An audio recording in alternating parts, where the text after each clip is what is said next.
Welcome to another episode of Behind the Dreamers. I'm Jennifer Loading, and we are talking to the creators, the magic makers, the achievers, and the dreamers. These are our friends, these are your friends, and they are living the extraordinary. My guest today, super excited to welcome her on, says she has made it her life's work to grow the kind of teams that inspire, influence, and innovate brand experience. She knows just how powerful teams can be when they feel psychologically safe and invested. And she knows just how crucial that is to any organization that wants to rapidly grow and expand. So this is going to be a fun one today. But before we bring her on, we have to welcome or I say welcome. We have to do a shout out to our sponsors. We have to welcome them too, but we have to do a shout out. All right. So today's episode is brought to you by Walt Mills Photography. If you are a creator needing post production, consultation, or promotion, Walt Mills is your guy, whether short films, YouTube films, photography work, or a new headshot. He can help you find a solution to meet your needs. To learn more about Walt and his work, you're going to want to go to photosbywalt.com. We also want to give a shout out to our friend Chris Clow of Upbeat Media Productions. If you are in need of turnkey special event production, Clow is your go-to. You can learn more about him and his work at upbeatmediapro.com. All right, so it's time to welcome our guest to the show today. Jennifer Thornton has developed her expertise in talent strategy and leadership professional development over her exciting 20-plus year career as an HR professional. She's led international teams across Greater China, Mexico, the UK, and the US to expand into new markets, managing franchise retailers, and developing key strategic partnerships, all while exceeding business objectives and financial results. The rapid growth of her consulting firm, 304 Coaching, has been largely due to Jennifer's unconventional approach to building innovative workforce development solutions for companies who are facing breakthrough growth and accelerated hiring patterns. So, welcome to the show, Jennifer. Excited to have you here today. I'm excited to be here, and it's going to be a ton of fun. I know you have so many cool things going on there. I'm reading all that and I'm like, she's been to China and to Mexico. I always love the bios because I find out so much fun stuff about people. And it's so neat to see, how people have taken their work and it's just taken them to all these great places and meeting these great people and stuff. So I think that's just the fun part of this is getting to know you, your journey and what you're doing. So we're excited. So I want to open this up because I kind of want to start off, I think, a little bit about your background because you've been in HR for a really long time. So you've got a lot of knowledge in that area. And so I think let's open it up with that and tell us a little bit, our audience, how that HR has come into this new, this what Jennifer's doing now with her 304 coaching and how she's helping her clients. I did do or led HR teams all around the world and have a ton of HR background. But my early days of my career was actually in operations, in the sales part of operations. And I haphazardly ended up in HR. I didn't think I was going to have an HR career. I was always going to run operations. I was always going to run sales teams. But what I found early on in my career is I got my results in a way that most people didn't. Most people were highly competitive and they wanted to be number one and they wanted all these things that you think of a high performing sales team. I wanted to build great teams and have a ton of fun and help people develop and help people hit their goals and their results and all of these things. And so I was kind of one of those things like which one of these doesn't belong. I was a top performer, usually performing every year, the top 1, 2. To this day can say I've never missed my comp LY numbers. I'm always, was always landing my numbers, but I did it in a way that no one else did it. And what my leader started to notice is I was just really good with the talent. I was really good at identifying, finding, maintaining, developing, and that is where I performed very well. And so I was fortunate that I had a leader that said, I think we should move you into HR and then you can do this and help everyone. You can do it for everyone and not just your team. And so that's how I ended up in HR. It was by accident. And I think that's what gives me the approach I have now is that I don't look at HR from a classically trained position. I don't look at it as, policy police or some of that old school HR stuff that sometimes pops up. I look at it as you have a business objective, and the only way to deliver that is to build a really high functioning team. And how do we take your business plan and your talent plan, put those together and create the results you want? So that's why I think that people will come to us for help, is because we have a different viewpoint on how to lead teams than your classic HR group. Yeah, I love this. And you said like a couple things there that are really resonating with me right now. Okay, so the I'm hearing the nonlinear, and we always talk about this on this show, how our paths sort of go a different direction. And you said, well, I didn't start out in HR, right? Well, it's Yep. funny how that always happens. We find we're doing one thing and then we sort of navigate into this other piece. But I think the beauty of that is that you've gained all this, knowledge through all of that. And you can take these different things from the different areas and you've been able to pull them together into this, whatever, what you're doing now. So I think that's great. The other thing that you really resonated with me, and when you were talking about it, I actually started getting chills, is when you were talking about the teams, because I think I shared with you that, I came from the network marketing side of things. I was in that organization for 23 years. And so that is all about team building and creating culture. And when you talk about numbers, this was one of the things, and within the organization, that the groups were very, very different. Some of them were very much driven by relational building and how do we create esprit de corps and community and move people this way. And others, it was all about the numbers. It was, how many quotas are we meeting? And it used to drive me crazy because, like you, I believe that people stay in organizations because of culture and community. People, especially women, they will work in companies because of community and culture, right? And so Mhm. what I'm hearing from you, I really like this whole idea that you're kind of bringing it all together and recognizing that, hey, if we want to keep these companies engaged, we have to do this on a different level than just looking at a spreadsheet and numbers. So kudos to you on that. I love it. Yes. It's interesting. I was always in retail. Started out actually working in the mall. That's what I always wanted to do. I wanted to go work in the mall because I love to shop, and dreams come true, and that's what I did. But little did I know it would take me all around the world and leading all these big teams. But yes, the career was definitely not linear. Yeah. Well, and I think too here, I noticed I was looking over, like your website and some of the things that you talk about in communication.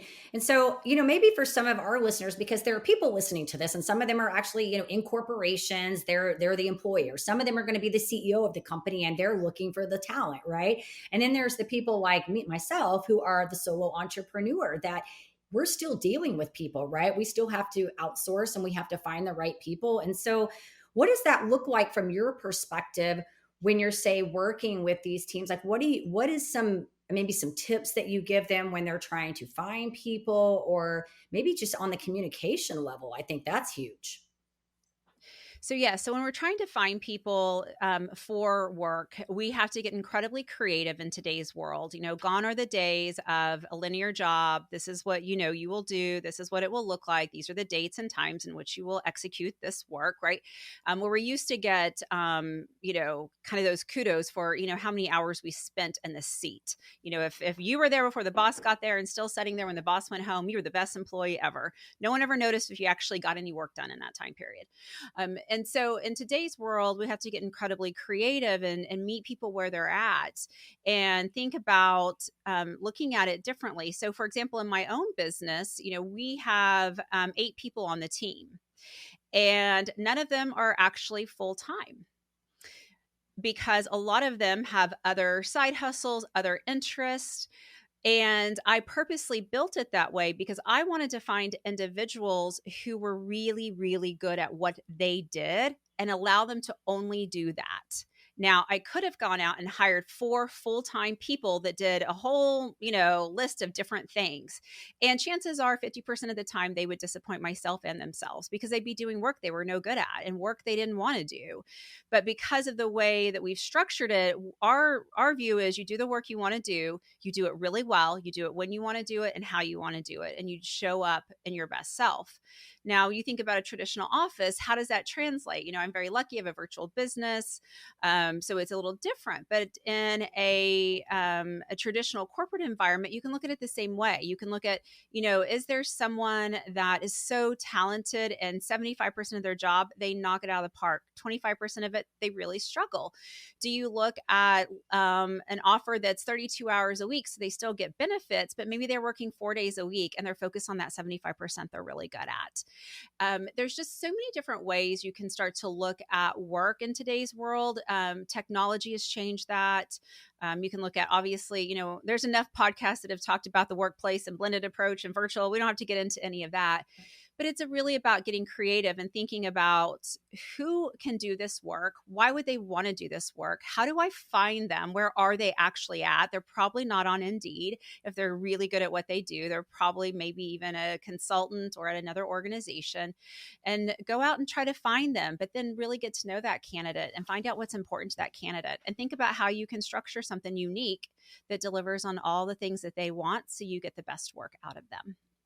Yeah. So, what I'm hearing from you is really maximizing the effectiveness of the talent that you're bringing on, finding their strengths and really using their time wisely. Am I hearing this correctly?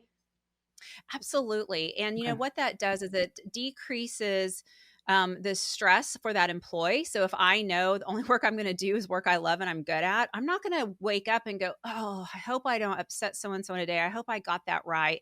I hope they like what I gave them, right? All that like head stuff that creates fear and decreases innovation. When people get to do the work that they're passionate about and focused on what they're really good at, the mental clarity of the work just becomes better, and people are more likely to continue to do it. Yeah, I love that, Jennifer. And I think that is so important because I don't know about you. I mean, you're out there working with a lot of people out in this, probably in this corporate sector, and there's a lot of people that really don't love what they do. I mean, they do this 8 to 5 grind or whatever that is. They show up because it's really about how many hours are we punching to get this, to make sure we're getting this Mhm. salary, on the clock. And and from a coaching perspective, and I know you're also a trained coach with IFC, and so you understand the other side of this from the coaching perspective, where we look at this and go, your life is not fulfilled when you're doing things you don't enjoy doing, when you're not matching, your talent with your passion, and I even go as far as to say, even, in alignment with your core values and what's important to you in life, you're not living fulfilled. I mean, that's just a very chaotic life, and so I really like that you're mentioning this on here, because I think it's, you and I are kind of doing similar things but kind of different at the same time, but we're sort of resonating that same message about being effective, not just from the employee side of making sure you're looking for the right thing to do so that it's in alignment with what's important to you, but also from the employer side, make sure you're being effective where you put your people. Am I getting that right? Absolutely. Being effective where you put your people. And then you think about what, when you hire great people to do great work in a way in which they want to do it, think of the stuff you now no longer have to worry about. Your turnover goes down. So you spend less money and time on recruiting. Now you've got more time back to you. Then people are doing better work. And so they're not doing work they weren't meant to do. So there's less performance issues. So that takes time off your plate. When people are really excited about what they do, they want to collaborate with people who do other things that are adjacent or partners. So they're better collaborators. Less drama, more time to your plate. And so I think sometimes we don't realize that when we get creative with how we hire people, because it feels weird, it's awkward, right? It's like, well, this is not how we've always done it, and how is this going to work? And our head gets full of all this stuff that might not work instead of all the stuff that could work. And what we don't recognize is when we lean into something that's unique and different, it actually clears time off of our calendar to do even bigger and better things as an organization. This is great. So, is your suggestion? I think this is kind of a question I want to know. So, is your suggestion in this? I'm obviously thinking that it would be to find the people right from the start, like do this from the very beginning. But let's say you've got somebody in an organization, because we know this happens. We've got an organization of people. We find that somebody's probably not really thriving in the place that they're at. We sometimes employers don't know that. Let's have that conversation, right? Because maybe we just need to move somebody. Do you find that? Like, what does that look like? That happens all the time, and especially happens sometimes often in an early career. So someone's early in their career, they, some at some point in their life, they were told, "This, you're really good at this. This is the job you should have," or, "My parent did this, my their parents did it, so I'm going to do it." And they're mismatched. They don't even know they don't fit. And so, and I see that I'll talk to someone, I'm like, "Well, why did you choose this profession?" "Well, that's all I knew. I didn't know what else you could do." And I'm like, "Oh my gosh, there's endless ways to make a dollar in today's world." And so when you think about those people who are mismatched, there's two things I would go down the path with. Number one, are they mismatched because they're struggling in your culture? And so maybe there is cultural differences that you want to help work through, or is there a true lack of skill and passion for Mm. that work? And it's important to know the difference because, if the culture fits, they're really good, everyone enjoys working with them, then maybe it is right to say, what else could you do? If this job wasn't here tomorrow and you could make your own job description, what would it be? I love asking candidates that. If you can make your own job description that paid you what you needed to feed your kids and live a life you want, what would your job description be? I mean, that question alone starts to tell you what's important to that person and what they love to do and what they're good at. And so then if it's a culture mismanagement, sometimes it's not going to be a culture fit, and we manage through that. But the other thing is sometimes people say they're not a cultural fit because they do this or they do that. And then I go down the path of, well, is that actually a strength that's being mismanaged? Mm. And so oftentimes we get this feedback of, you're too black and white, you're too rigid. You got to loosen up and not be so rigid in your decision making. Okay, well, the opposite of that is a highly detailed person in a highly detailed job where they need to be highly detailed. And so if you try to, you can't make someone they are and take away their best quality at the same time. And so we go down that path too. Are our opportunities actually the opposite side of a strength that we need to learn how to manage better? And so you start to kind of really ask those questions. It's interesting what comes back versus, oh, this person isn't performing and they need to go, which is the easy way out, but not a way that works in today's world when there's more jobs than people. Yeah, I think it's really about the exploration. I think you've got to ask good questions. When you agree, you've got to Mhm. get the questions out there, because I feel like there are, a lot of people that do that. They automatically assume somebody's not fitting well, and instead of going in and exploring and saying, and I think you mentioned raised two very good questions there about whether it's a strength, a skill set over here, or a culture issue. And I think, when you get back to the culture thing too, I feel like if you have solid core values, if your company has solid core values, that should be pretty evident in the very beginning in the interview process, right? It should be, these are our company values, and does this person align with those company values? That could save a whole lot right Yeah. there. But I think you said some really good points to determine, what are we looking at here, so that we know how to position this person. But at the end of the day, it's the questions. It's getting, having that communication with that person. Absolutely. And it's not this assumption that they're not doing their job, so something is wrong with them. I kind of think about like when you go to the doctor, they ask a lot of questions, right? You could say, "Well, I seem to have a cold." Well, do you really have a cold? What is it?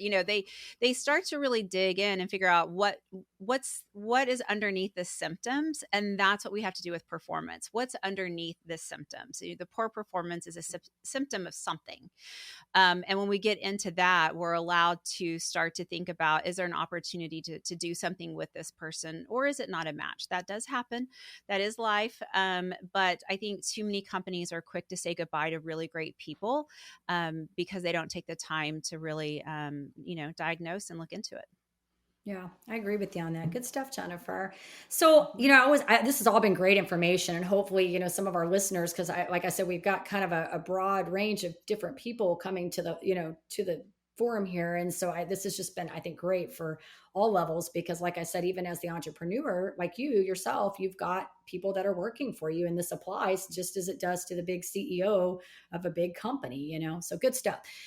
But I always like to ask, the stuff behind the scenes too, because I always say, it's the inspiration. And you said something earlier about, not matching, like you do something because you just always have done that, or that's all you knew. And I always joke and tell everybody I studied accounting in college, which I find so funny because It's I funny. thought my mom was an accountant and I thought I was going to be a CPA and that was what I was going to do. And then I somehow got to the tax law part of accounting and decided, no, not my calling, just wasn't my thing. And I tell this joke, I tell people, it's not really a joke, but I tell this to people all the time and they're like, you in accounting? I say, well, I'm not dumb. I'm not dumb. I know how to do numbers. I just don't enjoy doing them. So, Yes. anyways, good stuff. Okay, so I kind of want to talk a little bit about you as the entrepreneur because you've done some incredible things. Like I said, and I love what you're doing with this company, and I love that you brought the coaching and your HR and all this operations background, everything together. So, I want to ask you, what is maybe been like when you were making this transition into maybe, going from the corporate side into your own entrepreneur space? What do you feel like has been maybe the biggest challenge you had to overcome to get everything kind of on your time, on your space? Yeah. I think, you know, the biggest challenge was probably knowing when it was the right time. And I know everyone will say, jump before you're ready and all that. And yes, that is true in some instances, but I really had to work on my self-confidence. I had to work on who I wanted to be in this chapter of my life. I did a lot of work on me before I ever thought about how do I work on a business. And I did that just because of where I was mentally. I was burned out. I had an incredible job. I loved my job. It was so amazing, but it was exhausting. It was definitely a 24-hour, 7-day a week job. And I was just, at a certain chapter of my life. And so because I did that work, which was not fun, it never is working on yourself. I feel like when I launched my business, the clarity was there. And because of that clarity, my business honestly felt like just fun. It's never felt like work. It's never been like, oh, I have to get through this to make it successful. And, all that stuff we're told as entrepreneurs, we have to suffer and it has to be hard. No, it doesn't. No, it doesn't. Does not. And so for me, the upfront work before I took the leap was the most important part. And the hardest part of starting a business was working on myself. Yeah, and I think you did something that well, and I think you and I, that's where we're similar because I feel like what I do now is really because I did the work on me beforehand, and Mhm. I think that's so important because I think a lot of people, and again, I think it's okay to jump in. I think if you're going to jump in, you need to own the consequences, right? And I'm all for, because I'm like that sometimes. I jump in and I have to, land face first, and I get back up and I learn from it. But I'm also okay owning those consequences that come with that, both good and bad.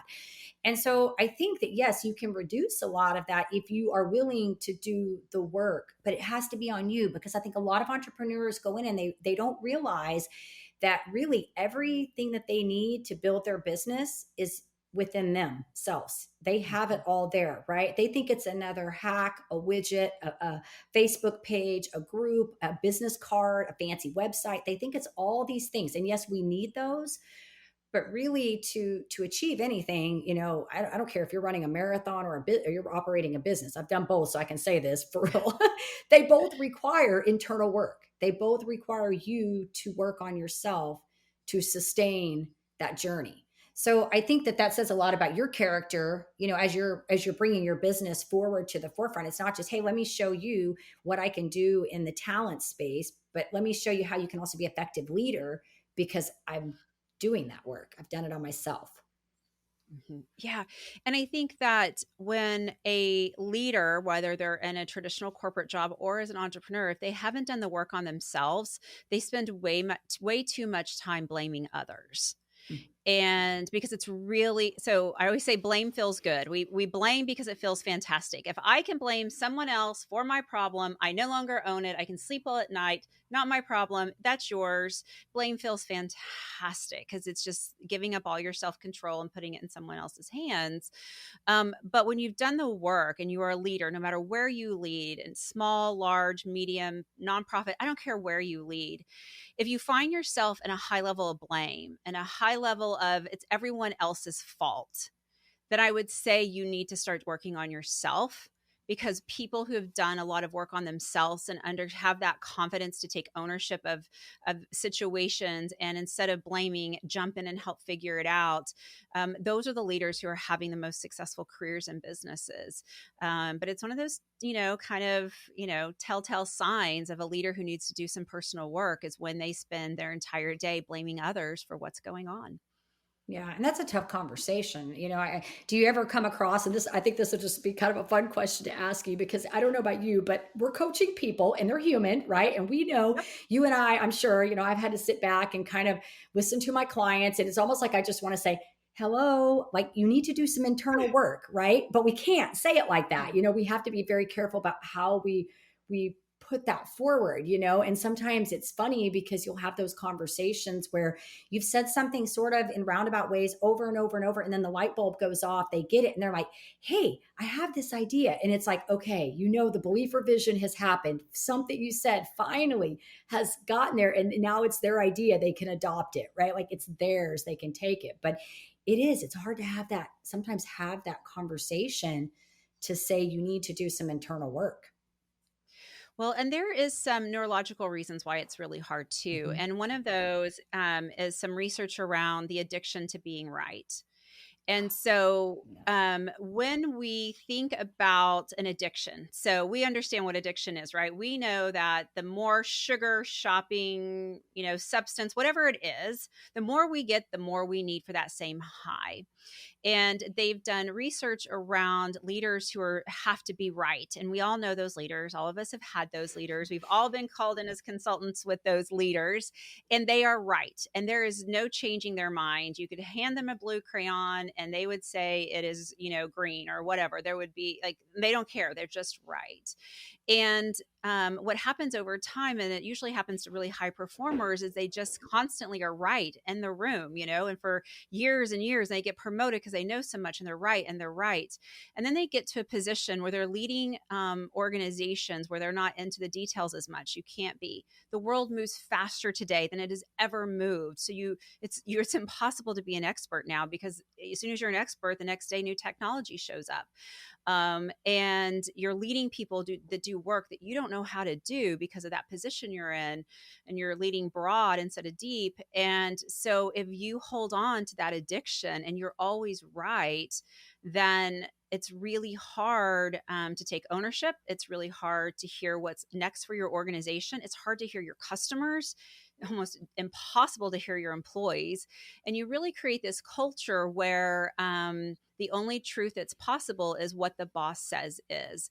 And I've watched companies just go off the ledge, and every employee knew it was going to. Everyone was rowing that boat off that ledge, but they had no other choice because the boss wouldn't, we would say Mm. wouldn't listen, or, was this, but it's really this addiction to always being right and needing that dopamine hit and needing to be the smart person in the room. Yeah, and it's interesting that you bring this concept up because I'm in the mid. I think I shared with you. I'm in the middle of building a program right now, and I have been working with a mentor since a new mentor. I've had a lot of them, but I've been working with another one since November of last year, and we've been studying one of the things through the program. We were studying about Robert Keegan. I don't know if you studied him, but he Mhm. talks about the adult stages of development, and talking about when you get into that, the transforming mind, self-authoring mind, you get all the way up there, and how you have to sort of, as a leader, live in a paradox. Like you have to be okay being wrong. And I remember watching a video in this program about Bezos from Amazon was saying that he would never want to be a politician because once they say something, they have to stick with it. They can never change their mind, right? We're not allowed to change our mind. So if you think about that as a leader, what you're saying is 100%, because we get into this place where if we change our mind almost too, it may even look like we don't know what we're talking about because now we're changing our mind from a previous stance, right? And so we always have to stay on this I'm right. So I love what you said because yours is the science of that with the addiction thing. But also I'm looking at this whole thing about adult development and how really when we're moving up, we should be okay being wrong. We should learn to be okay with that, and it is hard. It is hard It sometimes. is. It is, unless you get to the place of saying it's not about being wrong. It's about there's been new information presented and things have changed. And that's the difference. When I work with people who I suspect may have some addiction to being right and, need to be in this ultimate control position, we work a lot on language because the how we view words changes our chemical reaction. And, if I'm wrong because of how I've been programmed, that means I'm in trouble. That means Hmm. I have failed. That means all of this bad stuff. So why the heck would I want to be wrong? But if I said, I like that idea because you brought more information that I was unaware of. And now that I have more information, I see your point. It's the Yeah. same thing, but my brain looks at it so differently, but it is the exact same thing. And that's why the language of leadership is so important because we create someone's thoughts around language. And, people who have a lot of that tendency to be right or people in high power positions, one of the things I always teach them to say, because they're like, well, I'm just not going to listen to any old dumb idea, blah, blah, blah. And I'm like, you don't have to. Um, but one of the things that I coach them on is when someone brings you an idea and you don't like it, but they are passionate about it, and you're like, okay, they're passionate about it for some reason. I got to know what that is. Then you can say, hey, I don't see it, but change my mind. That's good. And that opens up this conversation with this person who has all these ideas, can go, oh my, well, and they can share and they can help you see something that's possible. And you also haven't shut them down for future ideas because that's what happens, right? You have a great idea, your boss doesn't like it, then you have a second, your boss doesn't like it. So guess what? You have no more of good ideas. You have taught your team not to bring you ideas. And I don't think any leader wants to do that, but we do that with our language. But if you say things like, hey, I don't see it, but change my mind, you're opening up for future conversations. You're telling someone it's okay to think different. It's okay to bring new information to the plate. And it's interesting watching teams as they start to open up and reduce fear of being in trouble or fear of failure, and they start experimenting, they start talking about what's possible in a way in which is celebrated. It is fascinating to see how things move forward in an organization like that.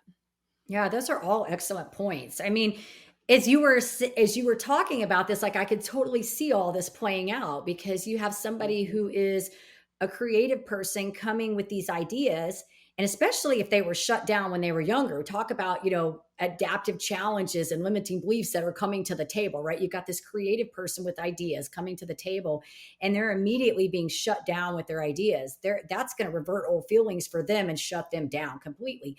But also, I like what you said about from the leader perspective, just new information was presented because it now gives the leader the opportunity to take some accountability for their behavior and say, look, I can be wrong. It's okay. I don't have to be right. But there's a different wording now. I'm thinking of this a little bit differently because I feel like, if the, and I don't know, because I've been on both sides, that I've been on the other side where I've been shot down in the idea. And I've also been on the leader side where I've been, like dead set on my idea. I don't want it to change. Right. I think we've all kind of been both ways. And I think, looking at that from a different light and saying, it's not that I'm wrong, but maybe there's something new that I didn't see, that I just didn't know about. So yeah, show me what you got. I don't know that I see it happening, but show me what you got. I'm open to listening. Yeah.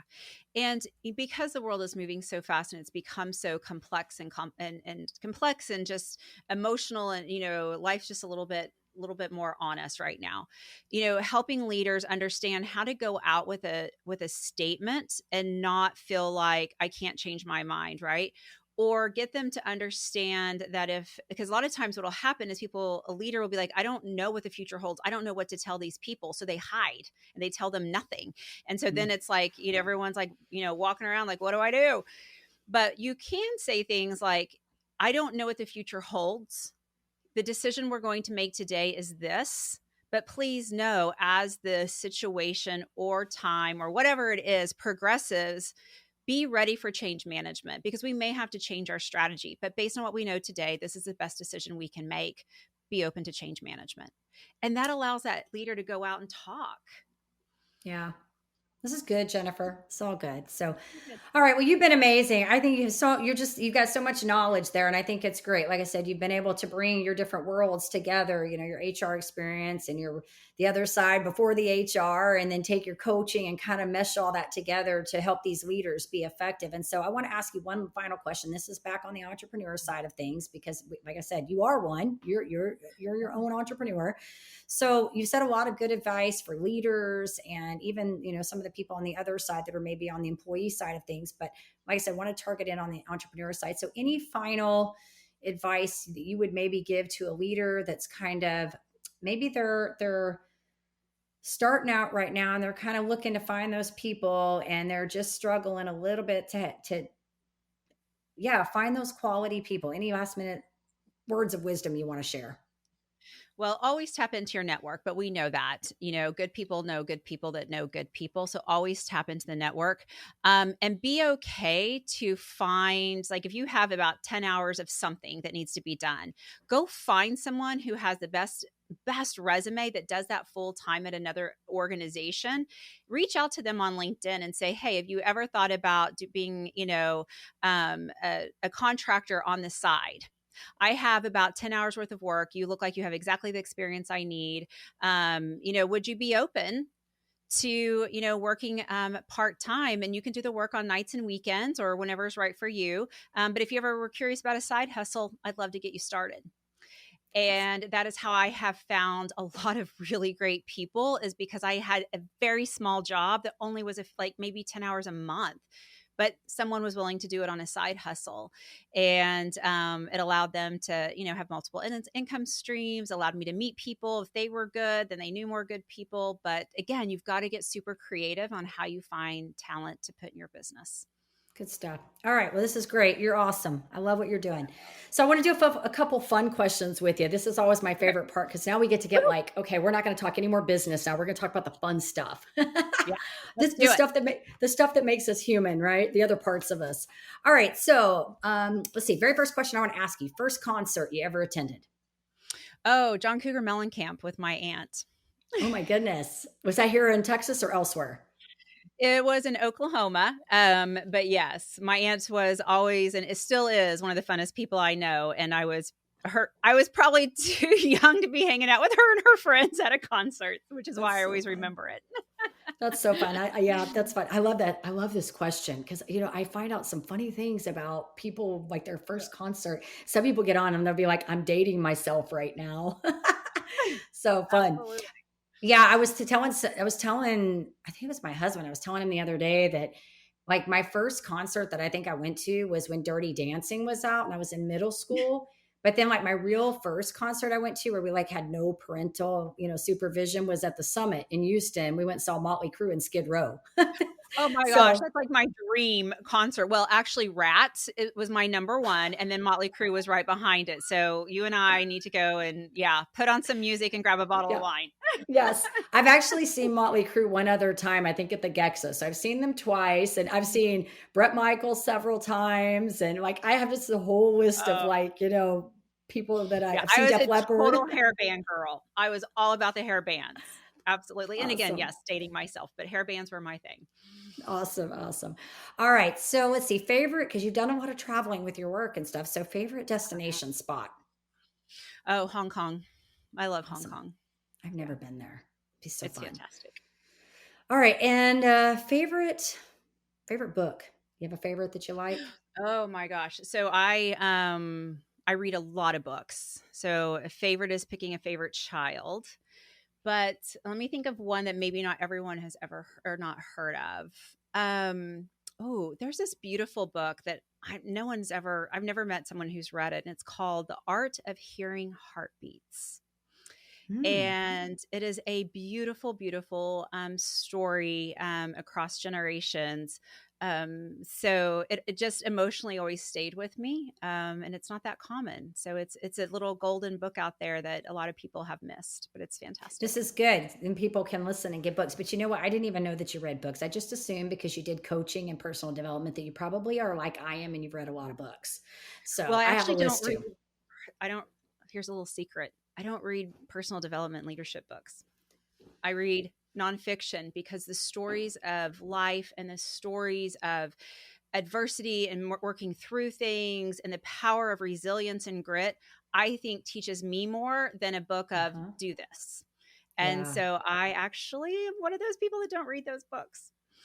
Yeah, no, and I would agree with you on that because that's kind of how I'm building my program out right now because people learn a lot of people are visual and they learn by seeing things like that. I don't read fiction as much, but I do like watching and what you're saying, I feel like we're talking about the hero's journey and the monomyth now, like when we get into that whole thing. And then that's really what it is, right? It's that overcoming adversity and coming out on top kind of thing. But I think that's great. If you love doing that, totally with it. My daughter loves fiction too. She's always like, I will not read self-help books. I just don't like them, but she loves fiction. So Well, and they're all self-help books. It's always there's always an issue and someone helps himself and gets to the other side. So they are self-help, but there they're you just a different go. way. Yeah, Yeah. absolutely. All right. One last fun question. It's one of my favorites. What is in your Amazon cart right now? Oh, my Amazon cart's actually always empty. It freaks me out when there's a whole bunch of stuff in it. That's probably not a very fun answer. But Okay. either because they have tools, right? You can hold it in your wish list, which is where it's supposed to go. Right, right. I'm always afraid if it sits in my cart and I load my cart up, then all of a sudden I'm going to hit purchase and like there's going to be 400 things at my house. Uh, So I'm scared to death to leave anything in my cart. That's so funny. Like I can't leave it in there. I'm the opposite of you. I leave it in there and I'm afraid I'm gonna not push it through. Like I'm gonna need it and then I'm gonna get to the end and it's not gonna be there. So I will like set things up on the subscribe thing and then I'll get mad Mhm. because they show up late. So then I cancel them all again. And I do that same process over again because I just want things to show up when they're supposed to show up. You know what I mean? Like Mhm. vitamins. I have certain things, not like everything, but like vitamins and stuff like Yeah. that. So I'm the opposite that I'm just afraid I'm not. So like when I want it, I want to get it done like right away because I just want to make sure I order it. Yeah. Well, I do. I like if I need something, I put it in the cart and I order it, right? It's like super Yeah. fast, but nothing hangs out there. I got it. I love to complete tasks and an open Amazon cart is a task I have not completed in my She's brain. like, I have not done that on the checklist. We're not going That's there. right. There's nothing wrong with that. Hey, there's nothing wrong with that at all. You're just getting it done. It's a system, That's right? right. And some of us, my Amazon cart always looks, well, my son's traveling right now, so there's nothing sitting in there. But when he was here, I would open it up and I'd be like, what are all these What things is in my Amazon cart? Like I'd have to hit the save for later, because I'd go to that? order Mhm. and all his stuff would come up in my list of stuff. And then I'm like, Yeah. there's a couple $100 worth of stuff here. We need to move this all out. Yeah. I'm a firm believer that I don't share my cart with anyone. Like You don't share. that is my cart and my responsibility. And so yeah, so no one's putting stuff in my cart. You're I like, gotta no manage way. my own. That's That's awesome. right. Well, Jennifer, you have been great today. Thank you for sharing, like I said, all your wisdom and little nuggets of knowledge with our audience. I think there'll be some great takeaways here. But if our audience wants to find out more about you, 304 coaching, what you're up to, where do we want to send them? So you can go to our website at 304coaching.com or you can continue the conversation and connect with me on LinkedIn. It's Jen Thornton at ACC. Awesome. All right. We'll make sure too, when this goes out, that we get all the links in the appropriate places. So it'll be good. All right. And Absolutely. we do want to say to our listeners, of course, if you enjoy our show, please be sure you give us a rating both on iTunes and Facebook. We can't do this without you. Hit the subscribe button on the YouTube. And we want to leave you with our always final parting thought. In order to live the extraordinary, you must start, and every start begins with a decision. You guys take care, be safe, and be kind to one another. We will see you next time.